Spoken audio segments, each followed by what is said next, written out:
स्वागत है आप सभी का आपके अपने YouTube चैनल पोस्ट लेविसी पर। आज की वीडियो में आपके आने वाले एमटीएस और पोस्टमैन के एग्ज़ाम के लिए 3 महत्वपूर्ण टॉपिक्स की बात करेंगे हम फुल फॉर्म्स के बारे में, बात करेंगे इम्पोर्टेंट डेट्स के बारे में और इम्पोर्टेंट रूल नंबर्स के बारे में या इम्पोर्टेंट क्लोज नंबर्स के बारे में। आपने प्रीवियस ईयर क्वेश्चन पेपर्स अगर देखे होंगे तो उनमें ये चीज़ ज़रूर नोटिस की होगी। फुल फॉर्म्स वाले क्वेश्चन पूछे जाते हैं, डेट्स वाले क्वेश्चन पूछे जाते हैं और बहुत सारे क्वेश्चन पूछे जाते हैं रूल नंबर्स के बारे में, क्लोज नंबर्स के बारे में। तो ये तीनों ही आपको बिल्कुल अच्छे से करने हैं, क्योंकि थ्योरी हर कोई पढ़ता है लेकिन रूल नंबर हर कोई याद नहीं करता। इंपॉर्टेंट डेट्स की तरफ हम ध्यान नहीं देते, फुल फॉर्म्स की तरफ हम ध्यान नहीं देते, और यहीं से अगर 2 से 3 क्वेश्चन आपके आते हैं तो मेरिट में वो आपको आगे लेके जाते हैं। वीडियो शुरू करने से पहले थोड़ा सा क्लासेस के बारे में कि अगर आप कोई से भी एग्ज़ाम की तैयारी करना चाहते हैं, आप एमटीएस, पोस्टमैन या पीएसए के एग्ज़ाम की तैयारी करना चाहते हैं, आपको बुक्स चाहिए तो बुक्स आपको मिल जाएंगी। एमटीएस की बुक मिल जाएगी, पोस्टमैन मेल गार्ड की बुक मिल जाएगी, पीएसए के एग्ज़ाम की बुक मिल जाएगी, और एक क्वेश्चन बुक है जिसमें बहुत सारे इंपॉर्टेंट क्वेश्चन हैं आपके आने वाले एग्ज़ाम्स के लिए, बहुत ही महत्वपूर्ण। इसमें सारे क्वेश्चन आपको मिल जाएंगे। या फिर आपने क्लासेस में जुड़ना है तो इसके लिए आप हमें 8627096166 के ऊपर मैसेज कर सकते हैं। तो चलिए वीडियो शुरू करते हैं। सबसे पहले हम फुल फॉर्म्स के बारे में करेंगे, फिर हम रूल नंबर्स के या क्लोज नंबर्स के बारे में, और फिर लास्ट में हम करेंगे इंपॉर्टेंट डेट्स के बारे में। तो फर्स्ट हमारे पास जितनी भी हम फुल फॉर्म्स कर रहे हैं, अगर आपको लगता है इसके अलावा भी कोई और फुल फॉर्म इंपॉर्टेंट है जो हमने नहीं करवाई, उस चीज़ के बारे में कमेंट सेक्शन में ज़रूर हमें भी बताना और बाकियों को भी उस चीज़ के बारे में पता चले। तो चलिए शुरू करते हैं। फर्स्ट फुल फॉर्म है APO। APO की फुल फॉर्म हो जाएगी आर्मी पोस्ट ऑफिस। कितने आर्मी पोस्ट ऑफिस हैं, कहाँ कहाँ पे हैं, तो वो सारे हम रिवीजन में करेंगे, लेकिन APO की फुल फॉर्म होती है आर्मी पोस्ट ऑफिस। और ये जितनी भी फुल फॉर्म्स हैं पोस्ट ऑफिस के संबंध में इनका यूज़ किया जाता है। फिर चलते हैं APPU, Asian Pacific postal union. अब ध्यान रखना, जो भी आप फुल फॉर्म याद करेंगे उसको हिंदी में याद नहीं करना है।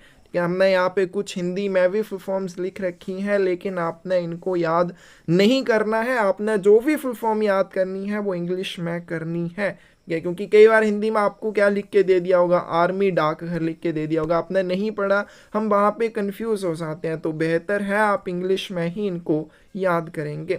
फिर आगे चलते हैं ASPO, assistant superintendent of post.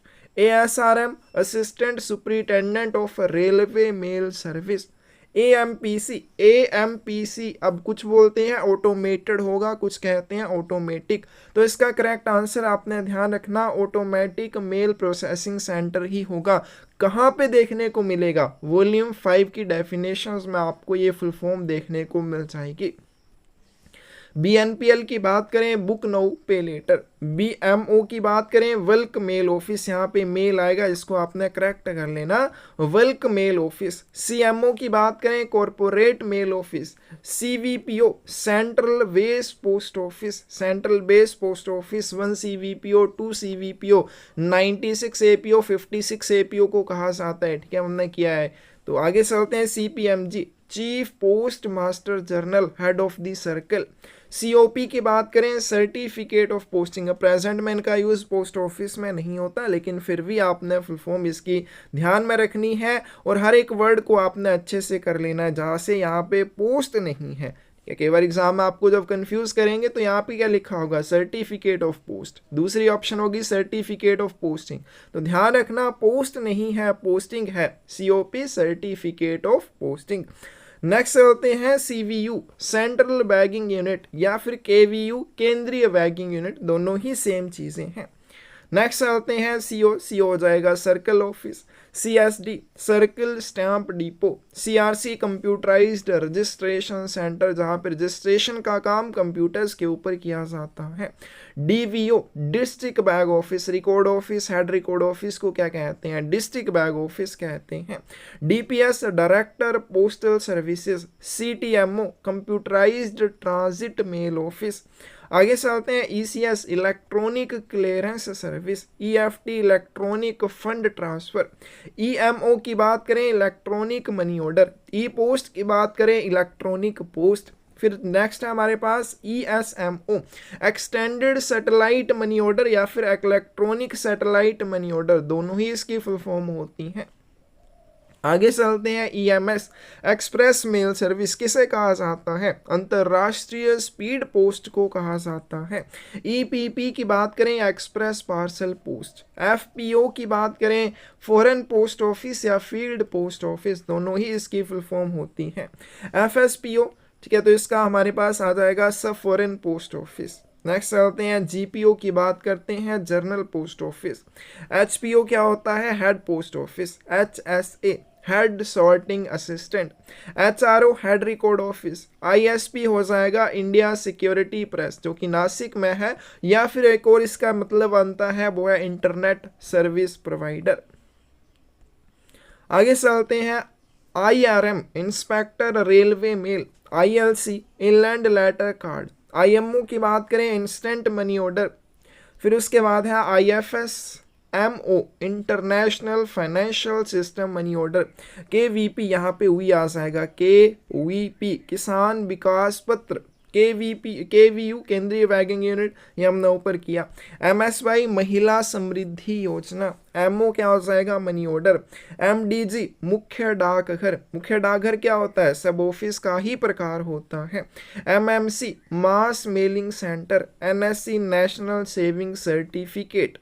Next चलते हैं NPO नाइट पोस्ट ऑफिस या nodal post office. PRSS payroll saving scheme. IPPRS India post passenger reservation system. Pin की बात करें postal index number. POD proof of delivery, ठीक है, जैसे हम स्पीड पोस्ट आर्टिकल भेजते हैं तो उसके साथ ये लगता है, और जब हम रजिस्टर्ड आर्टिकल भेजते हैं तो उसके साथ एक्नॉलेजमेंट लगती है। PLI की बात करें postal life insurance. PSD postal store depot. PTC postal training centre, कितने हैं? 6। हम ये करेंगे, बेसिक में हमने किया है कि कहाँ कहाँ पे वो स्थित हैं। आगे चलते हैं PSO प्रेस सॉर्टिंग ऑफिस या पैकेट सॉर्टिंग ऑफिस। आगे चलते हैं PMG की फुल फॉर्म हो जाएगी head of region post master general. PCO public call office, तो ये हम सभी को पता है PCO होते हैं पब्लिक कॉल ऑफिस। PPF की बात करें public provident fund account. RAKNPA Rafi Ahmed Kidwai national postal academy, याद कर लेना, बहुत बार एग्जाम में पूछा गया है। Rafi Ahmed Kidwai national postal academy with spelling याद कर लेना। RMS की बात करें रेलवे मेल सर्विस। RO की बात करें रिकॉर्ड ऑफिस। RL की बात करें रजिस्टर्ड लेटर। RLO की बात करें रिटर्न्ड लेटर ऑफिस, रिटर्न नहीं है, रिटर्न्ड है, NED लेटर ऑफिस। आगे चलते हैं RPB registered post bag. RPLI rural postal life insurance. SAL surface air lifted. SBCO saving bank control organisation. SSA subsidiary sorting assistant. SPA speed post article. SPO superintendent of post office. SDI sub divisional inspector. SRO sub record office या sub record officer, दोनों के लिए SRO का use किया जाता है। SSPO senior superintendent of post. SSRM senior superintendent of railway mail service. SSO sorting sub office. TMO की बात करें transit mail office. TSO town sub office, town sub office क्या होता है डेफिनेशन कर लेना। UPU universal postal union. VPL value payable letter. VPP value payable parcel post. VSET very small aperture terminal. IPPV India post payments bank, full form अच्छे से ध्यान रखना, यहाँ पे S भी लगेगा। आगे चलते हैं CEPT centre for excellence in postal technology, बहुत अच्छे से इसको भी याद कर लेना, ये भी बहुत बार पूछा गया है। HVMO high value money order. MPCM multipurpose counting machine. फिर नेक्स्ट चलते हैं TSO टाउन सब ऑफिस। फिर उसके बाद है PA postal assistant. SA sorting assistant, जिस एग्ज़ाम की आप तैयारी करते हैं postal assistant sorting assistant. Darpan digital advancement of rural post offices for a new India.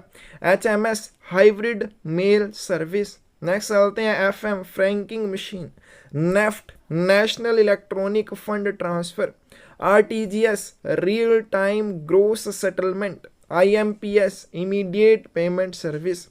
आगे चलते हैं TA travelling allowance. CVS core banking solution. CPC circle processing centre या सेंट्रल प्रोसेसिंग सेंटर, दोनों इसकी फुल फॉर्म बनती है। दोनों का यूज़ अलग अलग चीज़ों के संबंध में किया जाता है, वो PA के सिलेबस की बात है। आगे चलते हैं, आपके पास है ECMS enterprise content management system. AEPS आधार एनेबल्ड पेमेंट सिस्टम। DBT की बात करें डायरेक्ट बेनिफिट ट्रांसफर। AEBS की बात करें आधार एनेबल्ड ब्रिज सिस्टम। नेक्स्ट चलते हैं CTR, इसको एक बार क्रॉस चेक करना, कैश ट्रांजैक्शन रिपोर्ट होगा या कैश ट्रांसफर रिपोर्ट होगा, इसको एक बार क्रॉस चेक कर लेना या कमेंट सेक्शन चेक करना। RICT की बात करें rural information and communication technology, बहुत बार पूछी गई फुल फॉर्म है। KIF customer information file. TRCA time related continuity allowance. MNOP mail network optimisation project, important है, बहुत बार पूछा गया है। AD की बात करें एक्नोलेजमेंट ड्यू या फॉरेन पोस्ट के संबंध में एडवाइस ऑफ डिलीवरी की तरह भी इसका यूज किया जाता है। IBB interest wearing balance. UCP unclassified payments. UCR unclassified receipts यानी कि अवर्गीकृत प्राप्तियां। PMA postman mobile application. ठीक है, तो ये कुछ आपके इंपॉर्टेंट फुल फॉर्म्स हैं। एक तो आपको वैसे भी आने चाहिए क्योंकि बार बार हमारे जो सिलेबस की थ्योरी हम करते हैं उसमें भी बार बार ये चीज़ें आती हैं, तो अगर हमें फुल फॉर्म्स पता नहीं होंगी तो वहाँ पे वो चीज़ें हमें फिर अच्छे से समझ भी नहीं आती हैं, तो इनको आपने ज़रूर अच्छे से कर लेना, एग्ज़ाम में ये पूछे जाते हैं। अब इम्पोर्टेंट रूल नंबर तो यहाँ पे लिखा है, लेकिन हमने सारे ही रूल नंबर लिखे हैं क्योंकि सारे ही रूल नंबर अगर आपके सिलेबस में हैं तो वो इम्पोर्टेंट हैं और आपको वो करने होंगे, तो थोड़ा थोड़ा इनके बारे में भी कर लेते हैं। सबसे पहले post office guide is divided into 4 parts. डाकघर गाइड को 4 भागों में बांटा गया है। पार्ट नंबर 1 की बात करें तो rules and regulations relating to inland post, अंतर्देशीय डाक से संबंधित नियम और विनियम। पार्ट नंबर 2 की बात करें rules and regulations relating to foreign post, विदेशी डाक से संबंधित नियम और विनियम। पार्ट नंबर 3 की बात करें लिस्ट ऑफ पोस्ट ऑफिसेज, डाक घरों की सूची।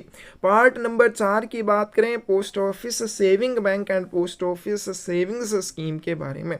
तो पोस्ट ऑफिस गाइड जो है उसको 4 भागों में बांटा गया है। अब यहाँ पे लिखा नहीं है, ये है पोस्ट ऑफिस गाइड पार्ट 1 के टोटल 7 सेक्शन हैं। कौन कौन से? सेक्शन नंबर 1 जर्नल, सामान्य चीज़ों के बारे में, पोस्ट ऑफिस विभाग कैसे काम करता है, किस तरह से काम करता है, वो सारी चीज़ें इस सेक्शन नंबर 1 में बताई गई हैं। सेक्शन नंबर 2 आ जाता है लेटर एंड पार्सल पोस्ट के बारे में। इसमें पत्र और पार्सल पोस्ट चीज़ों के बारे में, जिसमें बुक पैकेट वगैरह भी हैं, सारी जानकारी है। फिर सेक्शन नंबर 3 की बात करते हैं ऑफिशियल पोस्टल आर्टिकल्स के बारे में। क्वेश्चन पूछे जाते हैं क्योंकि ऑफिशियल पोस्टल आर्टिकल्स आपके सिलेबस में है, प्रोहिबिटेड आर्टिकल्स आपके सिलेबस में है, पोस्टल लाइफ इंश्योरेंस आपके सिलेबस में है, तो ये क्वेश्चन पूछे जाते हैं कि सेक्शन नंबर 2 किस चीज़ से जुड़ा है, ये लेटर एंड पार्सल पोस्ट किस सेक्शन में आती है। ऑफिशियल पोस्टल आर्टिकल्स आधिकारिक डाक वस्तुएं सेक्शन नंबर 3 में आएंगी। प्रोहिबिटेड आर्टिकल्स सेक्शन नंबर 4 में आते हैं, सेक्शन नंबर 5 मनी ऑर्डर से, और सेक्शन नंबर 6 फिलैटली, और section number 7 postal life insurance से जुड़ा हुआ है। आगे चलते हैं, यहाँ पे रूल नंबर दे रखे हैं, अब आपको ये याद करने ही करने पड़ेंगे कि अगर आप चाहते हैं कि आप मेरिट में बहुत अच्छी जगह लेके आएँ तो आपको ये करने पड़ेंगे। क्यों करने पड़ेंगे? क्योंकि हो सकता है आपके एग्ज़ाम में 1 या 2 क्वेश्चन यहाँ से पूछे जाएँ, और 1 या 2 मार्क्स की अहमियत आप सभी को पता है, वो आपको क्या से क्या बना सकते हैं। तो सबसे पहले बात करते हैं पोस्ट ऑफिस गाइड पार्ट 1 का। जो सेक्शन नंबर 1 है वो सामान्य चीज़ से जुड़ा हुआ है, जिसमें हमारे पास सबसे पहला ही जो क्लोज आता है क्या जो किसी भी चीज़ की अगर शुरुआत होती है तो वो कहाँ से होती है। जैसे यहाँ पे सेक्शन नंबर 1 में पोस्ट ऑफिस गाइड पार्ट 1 का रूल नंबर 1 है कंट्रोल से, विभाग का जो नियंत्रण है वो किस तरह से है, कैसे कौन किन चीज़ों को नियंत्रित करता है। क्लोज नंबर 2 में आ जाते हैं टाइप ऑफ पोस्ट ऑफिसेस, डाक घरों के प्रकार। पोस्ट ऑफिस में 3 प्रकार के क्या डाकघर होते हैं, कौन कौन से होते हैं, हेड पोस्ट ऑफिस है, सब पोस्ट ऑफिस है, ब्रांच ऑफिस है, और उनके बारे में थोड़ा सा डिटेल के बारे में बताया है। फिर क्लोज नंबर 3 में बताया गया है नाइट पोस्ट ऑफिसेस के बारे में। फिर आगे चलते हैं, क्लोज नंबर 4 की बात करते हैं, इसमें मोबाइल पोस्ट ऑफिसेस के बारे में बताया हुआ है। तो ये पहले आपने कर लिया किस चीज़ के बारे में, control, type of post office, night post office, mobile post office. फिर उसके बाद शुरू हो जाते हैं बिजनेस आवर्स। ठीक है, अब थोड़ा सा बिजनेस आवर्स को आपने याद रखना है कि कहाँ से शुरू होते हैं। तो इसमें हम क्वेश्चन एक करते हैं कि जो CPMG होता है, चीफ पोस्ट मास्टर जनरल या हेड ऑफ द सर्कल, वो डाक घरों के कामकाज के घंटों का निर्धारण करता है। कैसे करता है, पोस्ट ऑफिस गाइड पार्ट 1 के क्लोज नंबर 5 में दिए हुए काम काज के घंटों के अनुसार करता है। तो इसका मतलब हमें याद आ जाएगा कि क्लोज नंबर 5 किस चीज़ से जुड़ा हुआ है, बिजनेस आवर से। क्लोज नंबर 5 में क्या आ जाता है, नॉर्मल वीक डेज में वर्किंग आवर्स क्या रहते हैं, सामान्य सप्ताह के दिनों में काम के घंटे क्या रहेंगे। फिर आगे चलते हैं, clause number 7 business on Sunday, रविवार के दिन क्या व्यवसाय होता है। फिर क्लोज नंबर 8 में आ जाएगा पोस्ट ऑफिस हॉलीडेज के बारे में, डाकघर अवकाश के बारे में, कि पोस्ट ऑफिस में टोटल 17 हॉलीडेज होती हैं, जिसमें 14 कंपल्सरी हैं और 3 जो है वो सर्कल टू सर्कल वेरी करती हैं।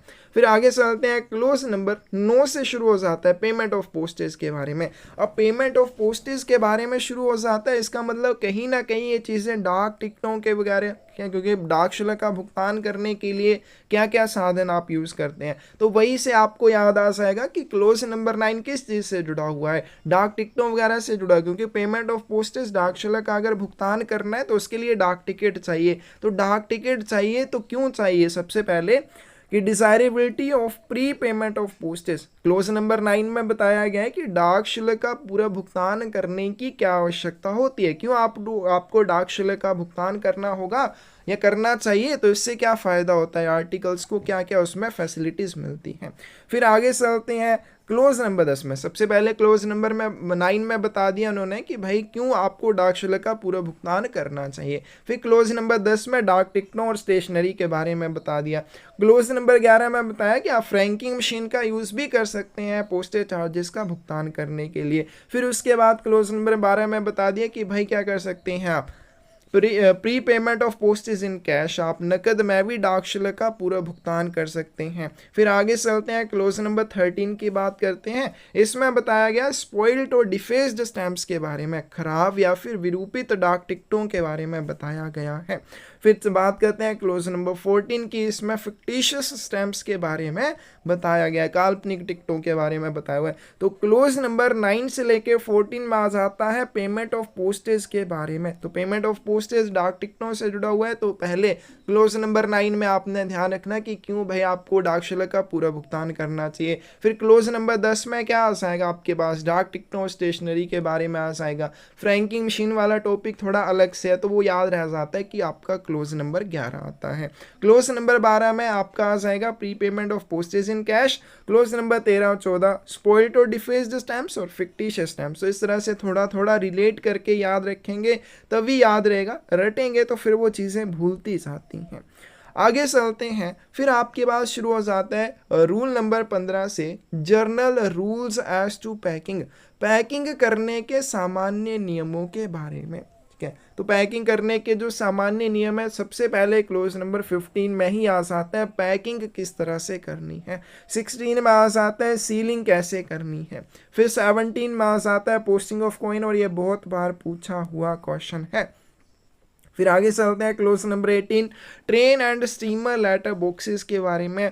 क्लोज नंबर 19 बहुत बार पूछा गया है posting in special letter boxes, जो विशेष पत्र पेटियां होती हैं उनमें पोस्ट करने के बारे में, कि शहरों में कुछ आपकी स्पेशल लेटर बॉक्सेस होते हैं, उनके ऊपर अगर ये चीज़ लिखी है, ये इस रंग के हैं, ये इस तरह के हैं, तो उनमें क्या आपने पोस्ट करना है। ठीक है, आगे चलते हैं, presentation of official and other letters in bulk, सरकारी एवं अन्य पत्रों को थोक में या बड़ी संख्या में प्रस्तुत करना।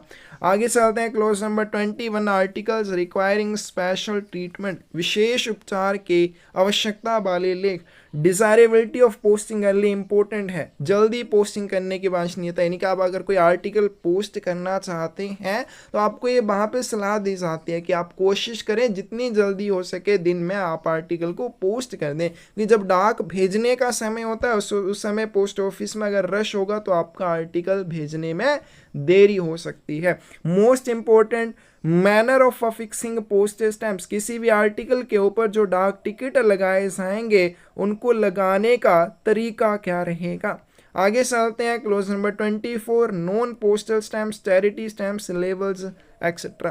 Close number 25, most important use of minimum number of postage stamps, डाक टिकटों का न्यूनतम संख्या में उपयोग करना।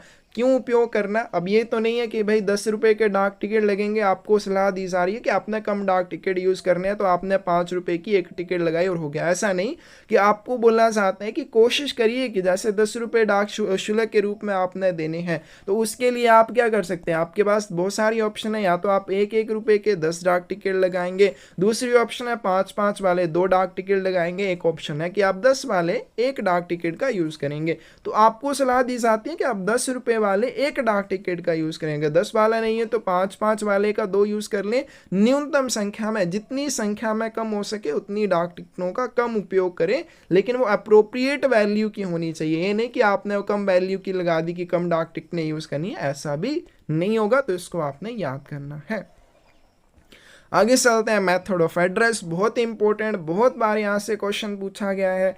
कहाँ से, कौन से क्लोज में आता है, 26 में। मेथड ऑफ एड्रेस के बारे में क्लोज नंबर 26 आपने ध्यान रखना है।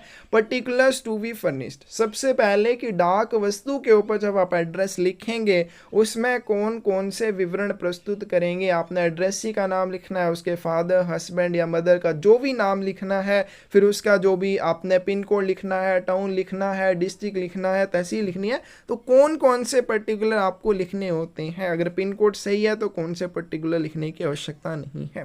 क्लोज नंबर 27 में आता है mails for defence services personnel, रक्षा सेवा कर्मियों के लिए डाक। Mails for navy personnel serving in INS ships, INS जहाजों में सेवारत नौसेना कर्मियों के लिए मेल। अब देखो भाई, याद करने के लिए अगर आप ऐसे करेंगे क्लोज नंबर 1 में ये आएगा, क्लोज नंबर 2 में ये आएगा, ऐसे कभी भी नहीं होगा। आपको ये क्या बनने पड़ेंगे, जैसे यहाँ पे सेक्शन बना सकते हैं कि सबसे पहले आपका कंट्रोल वाला आ गया, ठीक है, कंट्रोल के बाद आपका बिजनेस आवर्स वाला आ गया, फिर उसके बाद आपका पोस्टेज स्टैंप्स वाला आ गया, फिर उसके बाद पैकिंग वाला आ गया, फिर उसके बाद मेथड ऑफ एड्रेस। वो कहाँ से शुरू होता है और कहाँ पे एंड होता है, उस चीज़ को अगर आप ध्यान में रखेंगे तो ये आपको आसान लगेंगे। अगर आप एक एक करके याद करेंगे फिर मुश्किल है। अब जहाँ पे मेथड ऑफ एड्रेस, आपको अगर ये याद है कि 26 से लेके 34 तक है, तो अगर इसमें से कोई पूछा जाएगा तो आपको इतना एटलीस्ट ध्यान में आएगा कि 26 से लेके 34 के बीच में होगा। फिर 26 में आपको ये याद आ जाएगा कि भाई हाँ, इसमें पर्टिकुलर्स वाला है, फिर दूसरे में डिफेंस सर्विसेज पर्सनल की डाक के बारे में, तीसरा नेवी वालों के लिए, चौथे में ये most important articles wearing indefinite address, अनिश्चित पते वाले लेख, ये पूछा जाता है। फिर क्लोज नंबर 30 भी इंपॉर्टेंट है, 30 एडिशन ऑफ सेंडर्स एड्रेस, तो ये एक इंपॉर्टेंट सा है और क्लोज नंबर 30 पे आ रहा है। एडिशन ऑफ सेंडर्स एड्रेस की आपने प्रेषक का पता कहाँ पे और क्यों जोड़ना है, क्या उसकी आवश्यकता होती है। क्लोज नंबर 31 है intimation of address to correspondents abroad, और recall of postal article important है, 34 में आता है। फिर आगे चलते हैं डिलीवरी वाला सेक्शन, तो वो भी आपने 35 से शुरू कर लेना है। 35 में क्या आ जाती है, वितरण की परिभाषा आ जाती है कि किसी भी डाक वस्तु का आप वितरण करते हैं उसकी परिभाषा क्या है। क्लोज नंबर 36 की बात करें, delivery of registered articles. Close number 37 की बात करें, refusal of registered articles presented for delivery. ठीक है, इसमें इतना ये इंपॉर्टेंट नहीं है, ठीक है। Delivery of registered articles address to प्रधानशीन वुमन, मोस्ट इंपॉर्टेंट है, लेकिन ये मत समझना मैंने बोला इंपॉर्टेंट नहीं, आप पढ़ेंगे नहीं, पढ़ना पड़ेगा। तो delivery of registered articles address to पर्दानशीन वुमेन, पर्दानशीन महिला को संबोधित पंजीकृत वस्तुओं का किस तरह से वितरण करना है। फिर उसके बाद डिलीवरी ऑफ, ये इंपॉर्टेंट है, delivery of damaged registered articles of letter and parcel mail, पत्र और पार्सल डाक के क्षतिग्रस्त पंजीकृत लेखों का वितरण किस तरह से करना है। तो वहाँ पे एड्रेसी को नोटिस भेजा जाता है पोस्ट ऑफिस में आने के लिए। Delivery of parcels being above 10 kg, 10 kilogram से ऊपर वाले वजन के जो पार्सल हैं किस तरह से उनका वितरण होगा। Delivery of parcels and their detention, ठीक है। डिलीवरी ऑफ इंश्योर्ड आर्टिकल, ये इंपॉर्टेंट है। Delivery of BP article, delivery of insured article याद कर लेने हैं अच्छे से। Delivery of articles on which custom duty fees is due, ऐसे आर्टिकल जिनके ऊपर कस्टम ड्यूटी या अन्य कोई भी शुल्क देय है। Important clause number 47 payment of money orders, क्या। Clause number 48 duties of postman and other delivery agents, ये भी इंपॉर्टेंट है। नेक्स्ट चलते हैं क्लोज नंबर 50, ये भी मोस्ट इंपॉर्टेंट है, बहुत बार पूछा गया है। रिफ्यूजल ऑफ आर्टिकल्स, लेखों को लेने से इनकार करना। ऑब्लिगेशन टू पे चार्जेस, डाक शुल्क भुगतान करने की बाध्यता, क्या कि आपको कब डाक शुल्क का भुगतान करना होगा। तो जब किसी भी आप ड्यू चार्जेस वाले आर्टिकल का वितरण लेते हैं तो आपको वहाँ पे चार्जेस देने होंगे, आप मुकर नहीं सकते, ठीक है। उसके बाद यहाँ पे मोस्ट इंपॉर्टेंट क्लोज नंबर 55, 56, ठीक है। पोस्ट बॉक्सेस, पोस्ट बैग के बारे में क्लोज नंबर 57 विंडो डिलीवरी। अब ये मत समझना कि जो आपके सिलेबस के हैं वही करने से हो जाएगा, क्योंकि हमने प्रीवियस ईयर क्वेश्चन पेपर देखे 2020 से लेके 24 तक, उनमें थोड़े से आउट ऑफ सिलेबस वाले भी पूछे हैं जो इंपॉर्टेंट क्लोज नंबर हैं। तो इसमें जैसे window delivery clause number 57, post restante article, हालांकि आपके सिलेबस में नहीं है लेकिन हमें करना है क्योंकि एग्जाम में, पोस्टमैन के एग्जाम में मोस्टली पूछा जाता है। एक दो क्वेश्चन पेपर्स में एमटीएस के एग्जाम में भी ये पूछा गया है।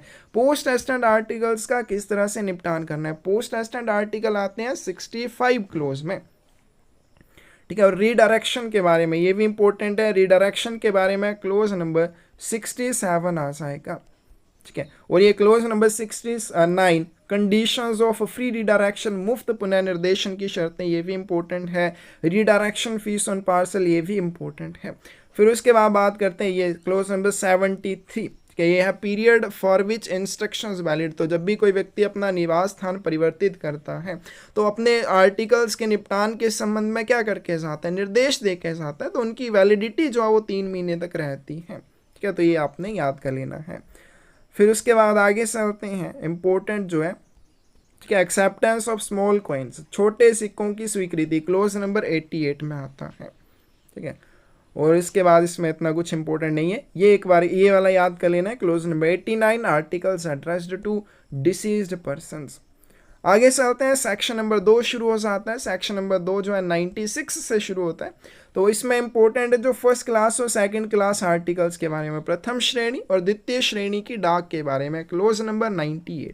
रजिस्ट्रेशन के बारे में क्लोज नंबर 165, क्योंकि ये आपके सिलेबस में है, चाहे ये प्रोडक्ट एंड सर्विसेज में आता है लेकिन रजिस्ट्रेशन आपके सिलेबस में है तो आपको करनी पड़ेगी। Close number 171 cases in which registration is compulsory, ऐसे मामले जहां पे पंजीकरण अनिवार्य होता है, यानी कि किन आर्टिकल्स के लिए आपको रजिस्ट्रेशन या पंजीकरण करवाना ही पड़ेगा। फिर बात करते हैं इंश्योरेंस की, क्लोज नंबर 172 और 186 में आ जाता है वैल्यू पेएबल पोस्ट के बारे में। फिर आगे चलते हैं, ये आपके सिलेबस में ही आता है, तो कई बार तो यही पूछा जाता है कि ऑफिशियल पोस्टल आर्टिकल्स कौन से क्लोज में 198 से 270 के बीच में इनके बारे में बताया गया है। 198 में कंडीशंस बताई गई हैं। फिर 199 में बताया गया है कि अगर आप जो ऑफिशियल पोस्टल आर्टिकल हैं उनको अनपेड या इनसफिशिएंटली पेड भेज देते हैं। फिर उसके बाद है clause number 200 officials entitled to service stamps, सेवा टिकटों का उपयोग करने के अधिकृत अधिकारी। 201 में लोकल फंड ऑफिशियल्स, ठीक है। 202 procedure if ordinary stamps are used for service stamps, तो कि आपने कोई आर्टिकल है उसके ऊपर सर्विस स्टैम्प्स की बजाय ऑर्डिनरी स्टैम्प्स का यूज कर दिया, तो वो आता है क्लोज नंबर 202 में। फिर आगे चलते हैं, postage due official postal articles, डाक शुल्क दे अधिकारी का डाक ले। फिर ये most important clause number 205 camp articles और स्पेशल बैग्स के बारे में, ठीक है। ये दोनों पढ़ लेने, इतना कुछ इसमें इंपॉर्टेंट नहीं है। आगे चलते हैं, और भी इंपॉर्टेंट प्रोहिबिटेड आर्टिकल्स के बारे में, क्लोज नंबर 209 से 214 के बीच में प्रोहिबिटेड आर्टिकल्स के बारे में, निषिद्ध डाक वस्तुओं के बारे में बताया गया और बहुत ही महत्वपूर्ण भी है। तो इसमें सबसे पहले क्लोज नंबर 209 में आ जाता है जर्नल प्रोहिबिशंस के बारे में, सामान्य निषेधों के बारे में। फिर 210 में आ जाता है लोकल प्रोहिबिशंस, स्थानीय निषेध, ठीक है, जर्नल प्रोहिबिशंस, फिर लोकल प्रोहिबिशंस। फिर ट्रीटमेंट ऑफ इंजूरियस आर्टिकल्स, हानिकारक लेखों का किस तरह से, यानी कि जो किसी को हानि पहुंचा सकते हैं, ऐसी डाक वस्तुओं का किस तरह से निपटान करना है। फिर उसके बाद articles bearing thereon any matter which is prejudicial to the maintenance of law and order, लेख जिनके ऊपर कुछ भी ऐसा लिखा हुआ है जो कानून और व्यवस्था के रखरखाव के विरुद्ध हो, उनका निपटान कैसे किया जाएगा। Articles which have anything written, printed, impressed और अटैच्ड टू एड्रेस साइड, कैसे आर्टिकल जिनके पते वाली साइड में कुछ भी लिखा हुआ है, एक्स्ट्रा लिखा हुआ है या कुछ भी छपा हुआ है या जोड़ा हुआ है, इस तरह की डाक वस्तुओं का कैसे निपटान करना है। सेक्शन नंबर 5, सेक्शन नंबर 6 हमने ऊपर किया, मनी ऑर्डर, फिलैटली और पोस्टल लाइफ इंश्योरेंस के बारे में आ जाते हैं। ठीक है, आगे चलते हैं वॉल्यूम 5। वॉल्यूम 5 की डेफिनेशंस भी बहुत ज़्यादा इंपॉर्टेंट है, तो इसमें आपको ये याद करनी ही पड़ेंगी क्योंकि इसमें कोई और आपके पास ऑप्शन नहीं है। अगर आपको सही में यहाँ पे प्रमोशन की ज़रूरत है तो ये आपको दिन रात एक करके याद कर लेनी है, अच्छे से याद कर लेनी है। प्रीवियस ईयर क्वेश्चन पेपर में आपने देखा होगा बहुत सारे क्वेश्चन पेपर्स में ये पूछी हुई हैं। ठीक है, तो ये आपको लिख के यहाँ पे हिंदी इंग्लिश में दे दी गई हैं, आपने कर लेनी है। तो यहाँ तक आपने करनी है जो भी एमटीएस और पोस्टमैन की तैयारी कर रही हैं। आगे या वॉल्यूम 6 पार्ट 3 और वॉल्यूम 7 के इंपॉर्टेंट रूल, तो ये सिर्फ उन्होंने करने हैं जो सिर्फ पोस्टमैन की तैयारी कर रहे हैं। ठीक है, जिन्होंने पोस्टमैन का एग्जाम देना है उन्हें ऊपर वाले भी याद करने हैं और उन्हें ये वाले नियम भी याद करने हैं, क्योंकि ये जो वॉल्यूम 6 पार्ट 3 और वॉल्यूम 7 के नियम है पूछे जाते हैं। कि आप कोई भी क्वेश्चन पेपर उठा के देखें आपको कोई ना कोई मिल जाएगा, तो ये आपने देख लेने हैं। Head postman, rule number 86 of postal manual volume 6 part 3, ये भी याद रखना है कि रूल तो आपने याद कर लिए, ये याद नहीं रखा कि भाई वॉल्यूम 6 में आता है तो फिर उसका कोई फ़ायदा नहीं होगा। नॉलेज ऑफ पोस्टल बिजनेस, कि डाक व्यवसाय का ज्ञान होना चाहिए, डाकियों से क्या क्या अपेक्षा की जाती है कि उनको किन चीज़ों के बारे में पता होना चाहिए। Supply of forms to be carried, डाकिए जो अपने साथ फॉर्म वगैरह लेके जाते हैं उनको कौन देता है। फिर बात करते हैं पोस्टमैन बुक की, डाकिया एक बुक अपने पास रखता है जिसे पोस्टमैन बुक कहते हैं। फिर उसके बाद addresses to be noted on article, अगर कोई भी आर्टिकल ऐसा है जिसके ऊपर कुछ ऐसा एड्रेस लिखा हुआ है जिसे डाकिया नहीं पढ़ पा रहे तो उसे कार्यालय में ही उस व्यक्ति का नाम या उस आर्टिकल के प्राप्तकर्ता का नाम कार्यालय में ही लिखकर अपनी बीट में उस आर्टिकल को लेके जाना चाहिए। ठीक है, फिर इंस्ट्रक्शंस फॉर डिलीवरी है, ये भी इंपॉर्टेंट है। डिलीवरी टू इलिटरेट एड्रेसी, ये भी इंपॉर्टेंट है। Realisation of postage before delivery, वितरण से पहले अगर कोई भी किसी डाक वस्तु के ऊपर ड्यू चार्जेस हैं तो आपने रिकवर कर लेने हैं। और ये सारे के सारे आपको एक बार अच्छे से पढ़ के याद कर लेने हैं कि एग्जाम में पूछे जा सकते हैं। वॉल्यूम 7 में थोड़े से ही हैं लेकिन ये इंपॉर्टेंट है। स्टैम्प्स और सील्स हैं, पोर्टफोलियो है, स्टेशनरी है, मेल एब्स्ट्रैक्ट के बारे में है, एक्सचेंज ऑफ मेल बहुत इंपॉर्टेंट है, डाक का आदान प्रदान किस तरह से किया जाता है, सेक्शन के मेल एजेंट मेल गार्ड कैसे करते हैं, मेल ऑफिस के मेल एजेंट कैसे करते हैं। ठीक है, अब बात करते हैं कुछ प्रीवियस ईयर क्वेश्चन पेपर्स में पूछे हुए जो रूल हैं वो आपको यहाँ पे देखने को मिल जाएंगे। अब देखो जो वॉल्यूम आपका 5 है उसमें हमारे पास जो डेफिनेशंस है उसके एक्स्ट्रा रूल भी पूछे गए हैं, तो वो हमें यहाँ पे थोड़े से कर लेने हैं। सबसे पहले हम बात करेंगे पोस्टिंग ऑफ रजिस्टर्ड न्यूज़पेपर, पंजीकृत समाचार पत्र की पोस्टिंग के बारे में। तो ये वॉल्यूम 5 का ही रूल है क्योंकि हमारे पास वहाँ पे 58 तक नहीं दिए हुए हैं, तो 58 रूल नंबर में ही आता है, याद कर लेना है। क्लियरेंस ऑफ लेटर बॉक्सेस की बात करें तो ये भी वॉल्यूम 5 के रूल नंबर 59 में आता है। लेट लेटर्स का किस तरह से निपटान करना है, वॉल्यूम 5 का रूल नंबर 61 है। Preservation of seals and bags की बात करें वॉल्यूम 5 का रूल नंबर 143 है। आगे चलते हैं रिगार्डिंग सेकंड क्लास मेल, द्वितीय श्रेणी की डाक के बारे में, वॉल्यूम 7 का रूल नंबर 158 है। Rules regarding duties of Mailman, तो मेलमैन के कर्तव्यों के संबंध में वॉल्यूम 7 का रूल नंबर 147 है। ठीक है, तो ये आपको पीडीएफ मिलेगी क्लासेस में, आपने वहाँ से इनको अच्छे से कर लेना है। ठीक है, यहाँ पे देखिए जैसे प्रीवियस ईयर क्वेश्चन पेपर की बात की है, कैंप कोरेस्पोंडेंस के बारे में पूछा गया, तो ये तो हम करते हैं कि कैंप कोरेस्पोंडेंस के बारे में रूल नंबर 56 है वॉल्यूम 5 का, तो ये तो आपको पता होना चाहिए। एक यहाँ पे ये है देखिए rules regarding redirection of male, डाक वस्तुओं के पुनर्निर्देशन के संबंध में नियम। तो ये प्रीवियस से क्वेश्चन पेपर में पूछा हुआ है पोस्टमैन के एग्जाम में। तो रूल नंबर 67 आता है। जैसे यहाँ पे रूल रिगार्डिंग प्रोहिबिटेड आर्टिकल्स, तो हमने अभी क्या कि 209 से लेके 214 रूल नंबर तक इनके बारे में बताया गया है। ठीक है, तो इसी तरह से पोस्ट ऑफिस गाइड पार्ट 1 के एक और रूल पूछा गया कैंप बैग और स्पेशल बैग के बारे में। तो रूल नंबर 205 है पोस्ट ऑफिस गाइड पार्ट 1 का। और ये भी पूछा गया जैसे remedy of post office for recovery of charges due, देय शुल्क की वसूली के लिए डाकघर क्या क्या उपाय कर सकता है, ये पूछा जाता है। जैसे मैंने अभी बताया था कि डिलीवरी ऑफ रजिस्टर्ड आर्टिकल के बारे में पूछा गया, तो कहाँ पे आता है, rule number 36 of post office guide part 1। Method of addressing हमने किया, रूल नंबर 26 से शुरू हो जाता है। वहाँ पे सबसे पहले पर्टिकुलर्स टू बी फर्निश्ड आ जाएगा। तो इस तरह से वो सारे आपको याद करने हैं। पेमेंट ऑफ मनी ऑर्डर, ये भी मैंने बताया आपको इंपॉर्टेंट है, पोस्ट ऑफिस गाइड पार्ट 1 का रूल नंबर 47। रिडायरेक्शन 67, फिर उसके बाद पोस्ट बॉक्सेस के बारे में 55, पोस्ट बैग के बारे में 56, articles addressed to deceased persons, मृत व्यक्तियों को संबोधित डाक वस्तुओं का निपटान किस तरह से करना है, rule number 89, delivery to illiterate addressee, अनपढ़ प्राप्तकर्ता को किस तरह से वितरण करना है, तो वो आपके पास वॉल्यूम 6 पार्ट 3 का रूल नंबर 97 आ जाएगा। इंश्योरेंस ऑफ आर्टिकल, वो मैंने अभी बताया आपको इंपॉर्टेंट है, रजिस्ट्रेशन वाला भी करना है, इंश्योरेंस वाला भी, बीपी वाला भी। तो insurance of postal article rule number 172 आ जाएगा पोस्ट ऑफिस गाइड पार्ट 1 का।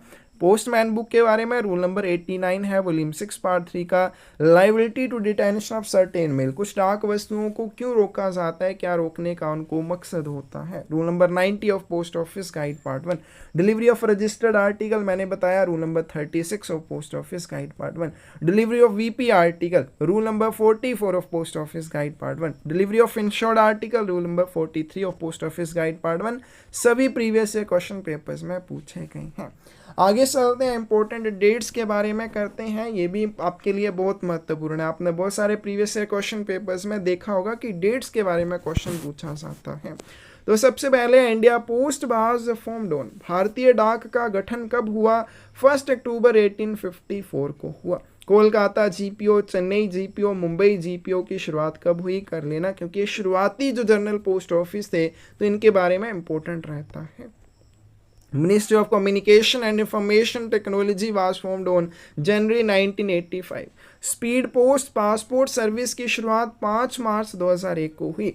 डायरेक्ट पोस्ट के बारे में जो हम करते हैं, तो डायरेक्ट पोस्ट की शुरुआत 2 जून 2005 को हुई। लॉजिस्टिक पोस्ट की बात करें 13 अगस्त 2004 में हुई। ई पोस्ट या इलेक्ट्रॉनिक पोस्ट हमने शुरू में भी क्या फुल फॉर्म क्या होती है, इलेक्ट्रॉनिक पोस्ट, 30 जनवरी 2004 को इसकी शुरुआत हुई।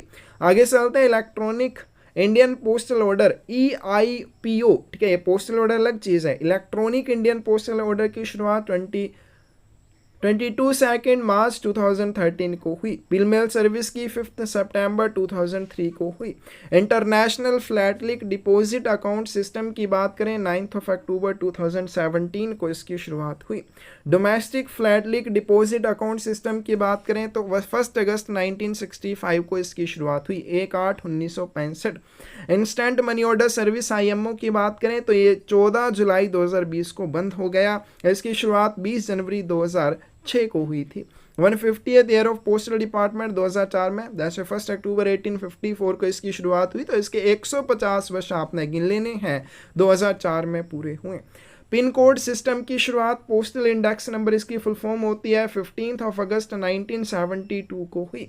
Western union money transfer service की बात करें 31 जनवरी 2024 को इसकी शुरुआत, ठीक है, तो ये क्या हुआ, डिसकंटिन्यू हुआ, इसकी शुरुआत नहीं हुई। Western union WUMT western union money transfer service, तो ये फुल फॉर्म भी इंपॉर्टेंट है, 31 जनवरी 2024 को ये भी बंद हो गई। इंडियन पोस्टल ऑर्डर की शुरुआत कब हुई, 1935। इलेक्ट्रॉनिक इंडियन पोस्टल ऑर्डर की शुरुआत कब हुई, वो हमने अभी ऊपर किया। स्पीड पोस्ट सर्विस की बात करें 1 अगस्त 1986 को इसकी शुरुआत हुई। One India one rate service in speed post की शुरुआत 21 अगस्त 2006 को हुई।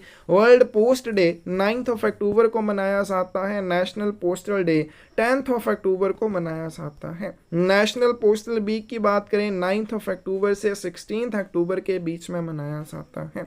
PLI की शुरुआत, पोस्टल लाइफ इंश्योरेंस की शुरुआत 1 फरवरी 1884 को हुई।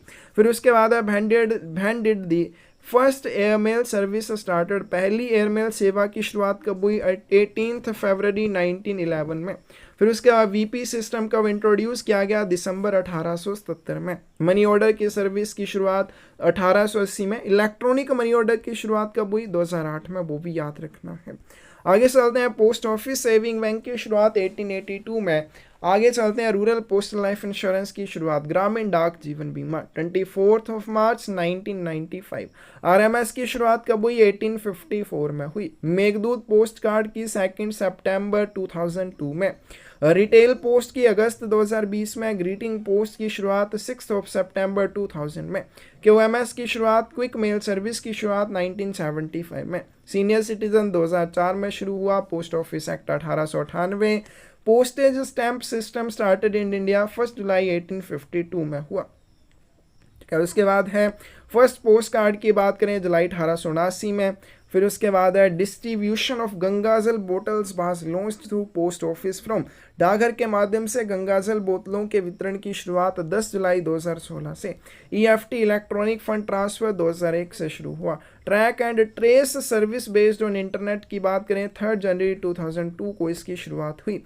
पेमेंट सर्विस की शुरुआत 25 जून 2006 को हुई। प्रोजेक्ट एरो अप्रैल 2008 में इसकी शुरुआत हुई। IT मॉडर्नाइजेशन प्रोजेक्ट की बात करें, नवंबर 2012 में। इलेक्ट्रॉनिक मनी ऑर्डर की बात करें, 10 अक्टूबर 2008 में इसकी शुरुआत हुई। वैसे 1880 में हुई थी मनी ऑर्डर की शुरुआत। फर्स्ट पोस्टेज स्टैंप पेनी ब्लैक, फर्स्ट पोस्टेज स्टैंप जो है ये हुआ था इशू 1 मई 1840 में इंग्लैंड में। फर्स्ट पोस्टेज स्टैंप जो है सिंधे डाक इंडिया में, ठीक है, इशूड इन 1852। माई स्टैंप की शुरुआत कब हुई? During the world philatelic exhibition Indipex 2011। Next है आपके पास post office saving bank general rules कब फोर्स में आए या कब लागू हुए? 1 डे ऑफ अप्रैल 1982, यानी कि 1 अप्रैल 1982 को। MIS की शुरुआत 15 अगस्त 1987 में। PPF की शुरुआत 1 जुलाई 1968 में। SCSS की शुरुआत 2 अगस्त 2004 में। KVP की बात करें तो 1 अप्रैल 1988 में। NSC की बात करें 8 मई 1989 में इसकी शुरुआत हुई। अटल पेंशन योजना की बात करें 9 मई 2015। मेल नेटवर्क ऑप्टिमाइजेशन MNOP की बात करें तो मार्च 2010 में इसकी शुरुआत हुई। पार्सल नेटवर्क ऑप्टिमाइजेशन, ठीक है, तो यहाँ पे मेल नेटवर्क MNOP की मार्च 2010 और पार्सल नेटवर्क ऑप्टिमाइजेशन PNOP की शुरुआत 17 अगस्त 2018 में। इंडिया पोस्ट पेमेंट सिस्टम 1 सितंबर 2018 में इसकी शुरुआत हुई, जिसका पायलट प्रोजेक्ट था 2017 में। बाकी आपने कुछ और इंपॉर्टेंट चीज़ें हैं जैसे पोस्टल लाइफ इंश्योरेंस और रूरल पोस्टल लाइफ इंश्योरेंस के प्रेजेंट में बोनस रेट क्या है वो आपको PDF मिल जाएगी क्लासेस में, वहाँ से आप करेंगे। फिर इलेक्ट्रॉनिक क्लियरेंस सर्विस के बारे में बात करें तो ये 15 RBI और 21 SBI लोकेशंस के ऊपर वर्क कर रही है और ये आपने लोकेशंस याद कर लेनी है कि ECS जो है RBI की कौन कौन सी लोकेशंस के ऊपर और ECS जो है SBI की कौन कौन सी लोकेशंस के ऊपर कार्यरत है, तो इसको आपने कर लेना है। तो ये थे आज की वीडियो के लिए मोस्ट इंपॉर्टेंट, क्योंकि ये कुछ ऐसी चीज़ें हैं जो आपकी मेरिट का निर्धारण करने का काम भी करती हैं, तो आपने इनको ज़रूर अच्छे से कर लेना है। रूल नंबर्स की तरफ विशेष ध्यान देना है, इंपॉर्टेंट डेट्स याद करनी है, फुल फॉर्म्स याद करनी है, ये सारी चीज़ें आपको याद करनी है। बाकी अगर आप हमारे साथ क्लासेस में जुड़ना चाहते हैं 8627096166 के ऊपर आप हमें मैसेज कर सकते हैं, और कोई भी आपको एग्ज़ाम की तैयारी के लिए बुक चाहिए, इंपॉर्टेंट क्वेश्चंस की चाहिए, थ्योरी वाली चाहिए, क्वेश्चन पेपर्स वाली चाहिए, मिल जाएगी। आप हमें 8627096166 के ऊपर मैसेज कर सकते हैं। बाकी आज की वीडियो में आपको कोई भी क्वेश्चन ऐसा लगा हो या कोई भी आपको फुल फॉर्म में गलती नजर आई हो, इंपॉर्टेंट डेट में गलती नजर आई हो, कमेंट सेक्शन में इसके बारे में ज़रूर हमें बताना। धन्यवाद।